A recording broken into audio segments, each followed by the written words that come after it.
Yeah, no, That kind of work. this is all supporting you. Good afternoon. I am Captain Lexia Littlejohn, Commander of U.S. Coast Guard Sector Buffalo. With me, I have Don Polito, Senior Engineer for the City of Buffalo, Department of Public Works. I have Paul Marzello, who is the President and CEO of the Naval Park. I have Sheriff Garcia from the Erie County Sheriff's, and I have Commissioner Ronaldo from Buffalo Fire. So we wanted to give you an update on the Sullivans response. I don't know if many of you have been out to see the ship, but the list has severely improved, or significantly improved. The response operation, refloat operation, is going extremely well. So I wanted to give you a few more details on that. So 33 holes were plugged with wooden plugs. A number of additional holes were repaired with marine grade epoxy. That has enabled us to be able to conduct the refloat operation. TNT Salvage has prepared a plan to go through this refloat operation. That plan was reviewed and approved by the Salvage Emergency Response Team from the Coast Guard. This plan consisted of a number of coordinated actions, pumping actions that we're conducting right now, which has enabled the ship to be raised and refloated. Those pumps on board, there are 22 on board. They have a total pumping capacity of about 7,000 gallons. We're not using all of those pumps at once. They're being operated in a stepwise fashion to conduct the refloat operation in a safe and effective manner. So that plan is going very well. It's progressing according to the plan, and I wanted to give you some recent information that we just got. We put a diver in the water. They did discover an additional hole. As the stern was raised off of the silt, they did discover an additional hole, which we're looking at and evaluating right now. So from a pollution response perspective, we have not seen any additional oil escape containment. We have not seen any additional oil come from the ship as a result of the refloat operations. And we are still conducting air monitoring within the ship. All of the readings for the toxic gases that we test for have been zero. So we're very confident that there's no danger to the public from that. This has been a coordinated effort by the agencies that you see up here. I wanted to mention that there are a number of experts that we have on scene, including a marine chemist, a salvage master, a naval architect, commercial divers, a dive supervisor, pump operators, and environmental response personnel, all working in a coordinated effort to conduct this response safely and effectively. So I'm going to now turn it over to Mr. Marzello from the Naval Park to give some additional information. Thank you, Captain. Day 16. It's the first time in 16 days you've seen a lot of smiles starting to be cracked around this whole situation, and I'm delighted to say that you're going to see some marked improvements once we take you on our little field trip.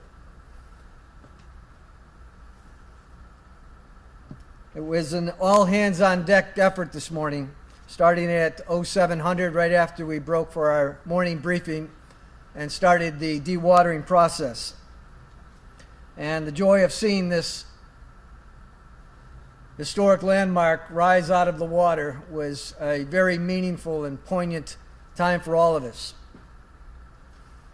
And although we're certainly not going to take a victory lap right now because there's plenty of work still yet to do, we're very pleased and very excited to be at this particular point in time.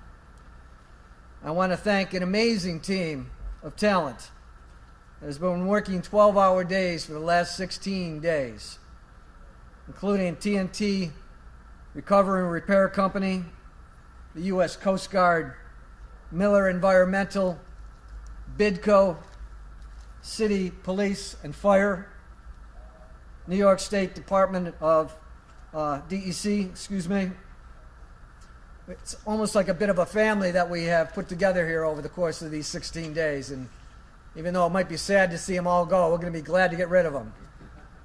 They did an amazing job. Most importantly, I want to say a thank you to this community. Your letters, your texts, your calls, even your prayers inspired each and every one of us every morning to get out there and do the best job we could. We knew the importance of this job, It was just extra special to get those inspiring words to make us go out there and work that much harder. At our 1200 operations meeting, we had an opportunity to zoom into Kelly Sullivan's 4th grade classroom. She's a teacher out in Waterloo, Iowa. She's the granddaughter of Albert Sullivan. So it was a joyous opportunity for us to zoom in so she could see what was going on here. I kept on feeding her little texts of those, the ship rising out of the water, so she was very excited. And that's why she wanted her class of 4th graders to see what was going on here in Buffalo. And I have to say that it's been somewhat of a sister city relationship between Buffalo and Waterloo. We're trying to keep them informed, and they certainly are very well of the efforts that have been going on here for the past 16 days and are super appreciative. We exchanged the cheers and the greetings, and I think one of the biggest rises came out when Senior Engineer Don Polito, who I'm going to introduce in a moment, said to the class, well, now that we're at this joyous moment, we would expect Mrs. Sullivan to give you a reprieve from homework for the rest of the year. And we heard from the 4th graders cheering in the background. And as I said, this is the first time in 16 days that we've had a chance to be somewhat joyous about what's going on. We do have a lot of work yet to do. We've got a lot of people that have stepped up to volunteer their efforts. There will be a time when we need you, and we'll give a shout out to you to say this is the appropriate time to get in and do something that could help us out. But in the meantime, my message to everyone is thank you, thank you, thank you. Let me bring up Senior Chief Don Polito. Don Polito, Senior Operations Engineer with the City Public Works Department. On behalf of the city, I could not be more happy with the level of talent that everybody has brought to this project. From the Coast Guard, their staff, TNT, BIDCO, these guys have been out here for the past 16 days, working 12-hour days to get to the point where we are now with the ship. You know, at the end of the day, people said, you know, why is this taking so long? And until I got a chance to sit down with the naval architects the last couple days and see how involved the refloating plan was, I never understood myself either, and how strategic it had to be, that ship had to be brought up slowly and evenly so we didn't twist her or torque her or cause any issues with the structure of the ship. So we couldn't be happier today with what we're seeing right now. Thank you.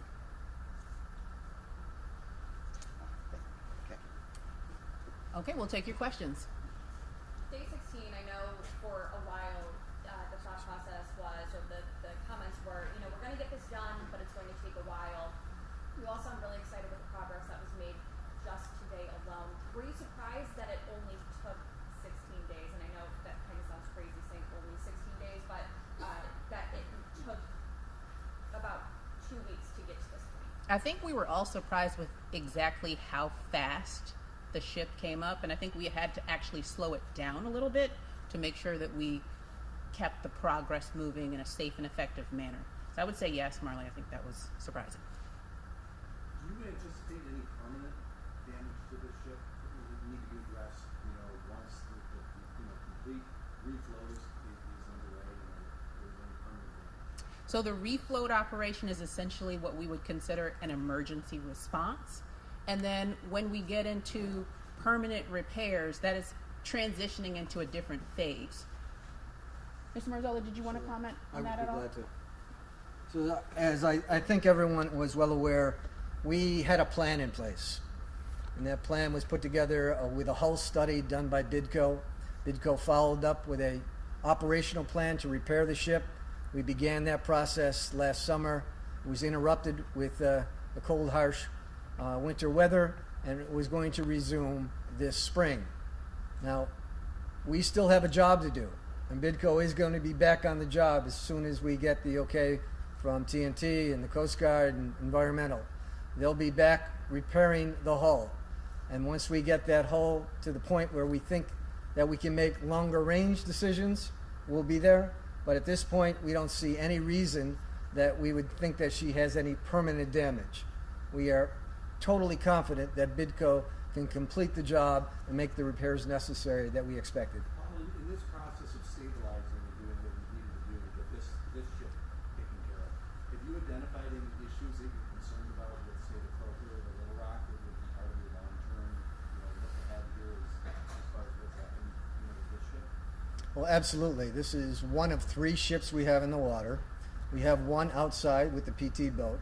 So we have a lot to be concerned about, and we are going to evaluate each and every ship separately based on their the integrity of their hull and the age of the ship and the amount of care and expenses that are connected with it to make sure that they also have that long-range plan.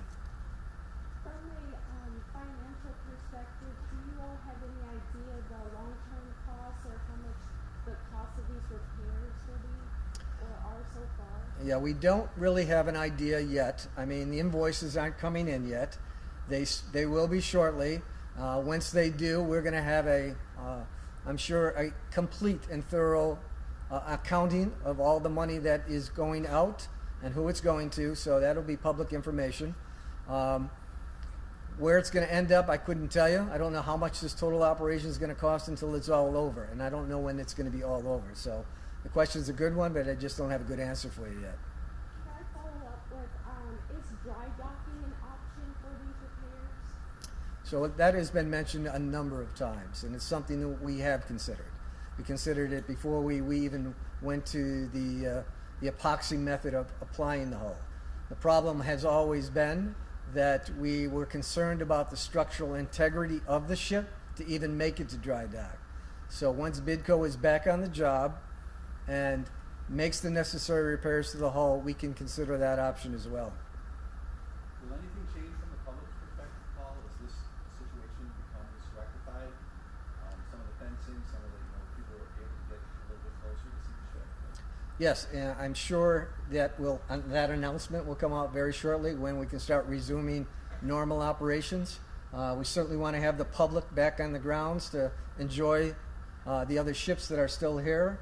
And of course, the Liberty Hound restaurant is still open for business, as well as our gift shop. So from that standpoint, those are totally operational.